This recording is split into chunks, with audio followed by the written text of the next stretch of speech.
ಬೀದರ್ ಜಿಲ್ಲೆಯಲ್ಲಿ ಆತಂಕವೋ ಆತಂಕ. ಒಂದ್ ಕಡೆ ಸ್ಫೋಟ, ಮತ್ತೊಂದು ಕಡೆ ಭೂಕಂಪನ. ಹುಮನಾಬಾದ್ನ ಡಾಕುಳಗಿ ಗ್ರಾಮದಲ್ಲಿ ಭೂಮಿ ಕಂಪಿಸಿದಂತಹ ಅನುಭವ ಆಗಿದೆ. ನೆನೆ ರಾತ್ರಿ 9 ಗಂಟೆ ಸುಮಾರಿಗೆ ಭೂಮಿ ಕಂಪಿಸಿದಂತಹ ಅನುಭವ ಆಗಿದೆ. ಭಯದಿಂದ ರಾತ್ರಿಯಿಡೀ ಗ್ರಾಮಸ್ಥರು ನಿದ್ದೆನೇ ಮಾಡಿಲ್ಲ, ಎದ್ದು ಕುಳಿತಿದ್ದಾರೆ. ಚಿಕ್ಕ ಚಿಕ್ಕ ಮಕ್ಕಳ ಸಮೇತ ಮನೆಯಿಂದ ಹೊರಬಂದಿದ್ದಾರೆ ಜನ. 4 ದಿನಗಳ ಹಿಂದೆಯೂ ಕೂಡ ಇದೇ ರೀತಿ ಭೂಮಿ ಕಂಪಿಸಿದಂತಹ ಅನುಭವ ಆಗಿತ್ತು. ಜನ ಭಯದಲ್ಲಿದ್ರು. ಇಲ್ಲಿವರೆಗೂ ಕೂಡ ಯಾವ ಅಧಿಕಾರಿಗಳು ಕೂಡ ಗ್ರಾಮಕ್ಕೆ ಭೇಟಿಯನ್ನ ಕೊಟ್ಟು ಪರಿಶೀಲನೆಯನ್ನ ನಡೆಸಿಲ್ಲ. ಹಾಗಾಗಿ ಜನ ಆಗ್ರಹಿಸ್ತಾ ಇದ್ದಾರೆ. ಈ ರೀತಿಯಾಗಿ ಕಳೆದ 4 ದಿನಗಳ ಹಿಂದೆ ಭೂಮಿ ಕಂಪಿಸಿದೆ, ಮತ್ತೆ ಭೂಮಿ ಕಂಪಿಸಿರೋದು ಮರುಕಳಿಸ್ತಾ ಇದೆ. ಏನಾಗ್ತಾ ಇದೆ ನಮ್ಮ ಗ್ರಾಮದಲ್ಲಿ ಅಂತ ಹೇಳಿ ಭಯಭೀತರಾಗಿದ್ದಾರೆ. ಇಡೀ ರಾತ್ರಿ ಮಕ್ಕಳು ಸಮೇತ ಮನೆಯಿಂದ ಹೊರಗಡೆ ಬಂದು ಈ ಚಳಿಯಲ್ಲೂ ಕೂಡ ಕಾಲ ಕಳೆದಿದ್ದಾರೆ. ರಾತ್ರಿ ಇಡೀ ನಿದ್ದೆ ಮಾಡಿಲ್ಲ.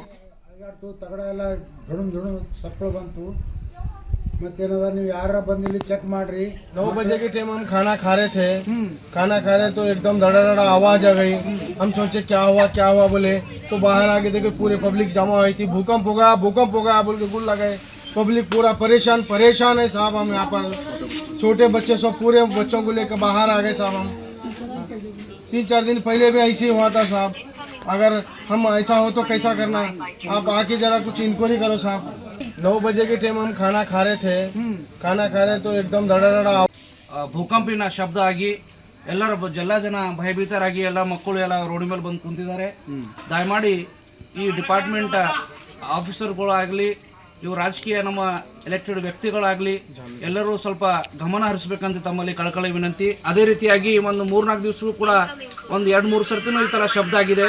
ಸ್ವಲ್ಪ ದಯಮಾಡಿ ಇದು ಕಾರಂಜಿ ರಸ್ತರ ಜನರು ಆಲ್ಮೋಸ್ಟ್ ಇದ್ದಾರೆ. ಅವರು ಸ್ವಲ್ಪ ಇಲ್ಲಿ ಕಾರಂಜಿಗೆ ಹತ್ತಿರ ಇರುವಂಥ ಎಲ್ಲ ಜನ ಇದ್ದಾರೆ. ಅವರು ಬಹಳ ಭಯಭೀತರಾಗಿದ್ದಾರೆ. ಇದರ ಬಗ್ಗೆ ಗಮನ ಹರಿಸಬೇಕಂತ ತಮ್ಮಲ್ಲಿ ಕಳಕಳಿ ವಿನಂತಿ ಮಾಡ್ಕೊಡ್ತೀವಿ. ಭೂಕಂಪಿನ ಶಬ್ದ ಆಗಿ ಎಲ್ಲ ಜನ ಭಯಭೀತರಾಗಿ ಎಲ್ಲ ಮಕ್ಕಳು ಎಲ್ಲ ರೋಡ್ ಮೇಲೆ ಬಂದು ಕುಂತಿದ್ದಾರೆ. ಇದೇ ವಿಚಾರಕ್ಕೆ ಸಂಬಂಧಪಟ್ಟಂತೆ ಮತ್ತಷ್ಟು ಡೀಟೇಲ್ಸ್ ಕೊಡ್ತಾ ಹೋಗ್ತಾರೆ ನಮ್ಮ ಪ್ರತಿನಿಧಿ ಶಿವಯ್ಯ ದೂರವಾಣಿ ಸಂಪರ್ಕದಲ್ಲಿದ್ದಾರೆ. ಶಿವಯ್ಯ, ನೋಡಿ, ಒಂದು ಕಡೆ ಬೆಂಕಿ ಸ್ಫೋಟ ಆಗಿದೆ, ಮತ್ತೊಂದು ಕಡೆ ಭೂಮಿ ಕಂಪನ ಆಗಿದೆ. ಬೆಂಕಿ ಕಾಣಿಸ್ಕೊಂಡಾಗ, ಸ್ಫೋಟದ ಸದ್ದು ಕೇಳಿದಾಗ ಪರಿಸ್ಥಿತಿ ಹೇಗಿತ್ತು, ಜನ ಏನು ಹೇಳ್ತಾ ಇದ್ದಾರೆ ಆ ಭಾಗದ ಜನರು, ಮತ್ತೆ ಭೂಮಿ ಕಂಪಿಸಿದೆ.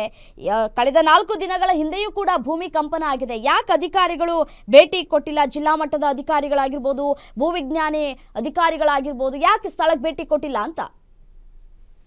ರಮ್ಯ, ನಿಜವಾಗ್ಲೂ ಏನು ಹುಮ್ನಾಬಾದ್ ಮತಕ್ಷೇತ್ರದಲ್ಲಿ ಸಾಕಷ್ಟು ಜನರು ಒಂದು ಆತಂಕಕ್ಕೆ ಈಡಾಗಿರುವಂತದ್ದು. ಏನು ಹುಮ್ನಾಬಾದ್ ತಾಲೂಕಿನ ಡಾಕುಳಗಿ ಗ್ರಾಮದಲ್ಲಿ ನಿನ್ನೆ 9 ಗಂಟೆ ಸುಮಾರಿಗೆ ಅಲ್ಲಿ ಭೂಮಿ ಕಂಪಿಸಿದ ಒಂದು ಅನುಭವ ಆಗಿದೆ. ಆದ್ರೆ ಜನರು ಅದರಿಂದ ಸಾಕಷ್ಟು ಒಂದು ಭಯಭೀತರಾಗಿ ಏನು ರಾತ್ರಿ ಇಡೀ ನಿದ್ದೆಗಟ್ಟಿ ಸಾಕಷ್ಟು ಒಂದು ಆತಂಕದಲ್ಲಿ ದಿನ ದೂಡಿದ್ದಾರೆ. ಯಾಕಂತಂದ್ರೆ 9 ಗಂಟೆ ಸುಮಾರಿಗೆ ಭೂಮಿ ಕಂಪಿಸಿದಂತಹ ಒಂದು ಅನುಭವ ಆಗಿದೆ ಅಂತೆ. ಅಲ್ಲಿ 2-3 ದಿನಗಳ ಹಿಂದೆಯೂ ಕೂಡ ಭೂಮಿ ಕಂಪಿಸಿದಂತಹ ಅನುಭವ ಆಗಿದೆ ಮತ್ತು ನಿನ್ನೆ ರಾತ್ರಿ ಕೂಡ ಅನುಭವ ಅದೇ ರೀತಿ ಆಗಿರುವಂತಹ ಸಾಕಷ್ಟು ಒಂದು ಡಾಕುಳಗಿ ಗ್ರಾಮಸ್ಥರು ಭಯಭೀತರಾಗಿದ್ದಾರೆ. ಅಧಿಕಾರಿಗಳು ನಮ್ಮ ಗ್ರಾಮಕ್ಕೆ ಭೇಟಿ ನೀಡಿ ನಮ್ಮ ಊರಲ್ಲಿ ಏನಾಗ್ತಿದೆ ಅಂತ ಪರಿಶೀಲನೆ ಮಾಡಬೇಕು ಅಂತ ಡಾಕುಳಗಿ ಗ್ರಾಮಸ್ಥರು ಒತ್ತಾಯ ಮಾಡ್ತಿದ್ರೆ, ಈ ಕಡೆ ಹುಮ್ನಾಬಾದ್ ಏನು ಹೊರವಲಯದಲ್ಲಿರುವಂತಹ ಕೈಗಾರಿಕಾ ಪ್ರದೇಶದಲ್ಲಿ ಅಲ್ಲಿ ಏನಂತಂದ್ರೆ ಪ್ರಮುಖವಾಗಿ ಸ್ಫೋಟಗೊಂಡಿದೆ. ಅಲ್ಲಿ ಕೂಡ ನಿನ್ನೆ ಒಂದು ಸ್ಫೋಟಗೊಂಡಿದೆ. ಕೆಮಿಕಲ್ ತ್ಯಾಜ್ಯವನ್ನ ಅಲ್ಲಿ ಡಂಪ್ ಮಾಡಿರುವಂತಹ ಕಾರಣಕ್ಕಾಗಿ ಅಲ್ಲಿ ಹೊರವಲಯದಲ್ಲಿ ಕೂಡ ಅಲ್ಲಿ ಸ್ಫೋಟಗೊಂಡಿರುವಂತದ್ದು. ಏನು ಮೊಳಕೆರೆ ಗ್ರಾಮದಲ್ಲಿ ಸ್ಫೋಟಗೊಂಡಿರುವ ಪ್ರಕರಣ ಮಾಸುವ ಮುನ್ನವೇ ಮತ್ತೆ ಹುಮ್ನಾಬಾದ್ ನಲ್ಲಿ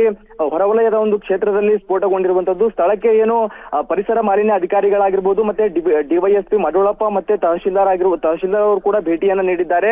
ಈಗ ಒಂದು ಪರಿಶೀಲನೆ ಮಾಡಿದ ಬಳಿಕ ಹುಮ್ನಾಬಾದ್ ನಲ್ಲಿ ಸ್ಫೋಟಗೊಂಡಿರುವಂತಹ ವಿಷಯಕ್ಕೆ ಸಂಬಂಧಪಟ್ಟಂತೆ ಅಲ್ಲಿ ಕೆಮಿಕಲ್ ಫ್ಯಾಕ್ಟರಿಯವರು ಕೆಮಿಕಲ್ ತಂದ ಸುರಿದ ಪರಿಣಾಮ ಒಂದು ಸ್ಫೋಟಗೊಂಡಿದೆ. ಹೀಗಾಗಿ ಅವರ ವಿರುದ್ಧ ಕೇಸ್ ಕೂಡ ದಾಖಲು ಮಾಡಿದ್ದಾರೆ ಹುಮ್ನಾಬಾದ್ ಏನು ಕೆಮಿಕಲ್ ಪ್ರದೇಶಕ್ಕೆ ಸಂಬಂಧಪಟ್ಟಂತೆ. ಏನು ಒಟ್ನಲ್ಲಿ ಕೆಲವು ಕೆಮಿಕಲ್ ಆದ್ರೂ ಬ್ಲಾಸ್ಟ್ ಆಗ್ತಾ ಇದಾವೆ, ಭೂಕಂಪನದ ಅನುಭವ ಆಗ್ತಾ ಇದೆ.